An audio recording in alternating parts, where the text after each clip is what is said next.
Di may nagtatanong sa'yo, si Miss Jenaline Gonzalez. Saan mo daw nilalagay yung cam mo? Ay, yung cam natin. Pakita natin.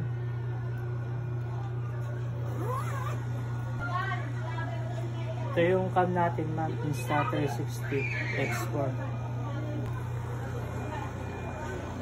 Ito natin lalagay, ma'am.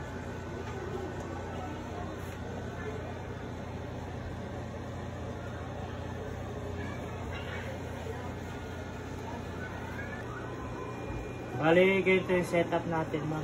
Ito yung visible stick niya. Kaya pwede natin itong pahabain.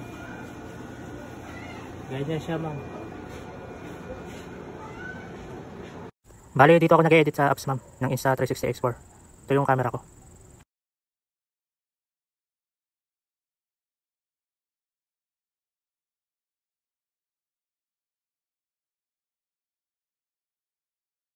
Bali, ito yung record ko kanina, ma'am. Ganito yung ginagawa pag ina-edit na. Pwede mo siyang ikutin.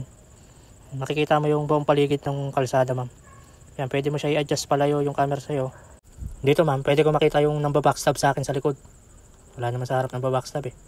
Yun lang, thank you.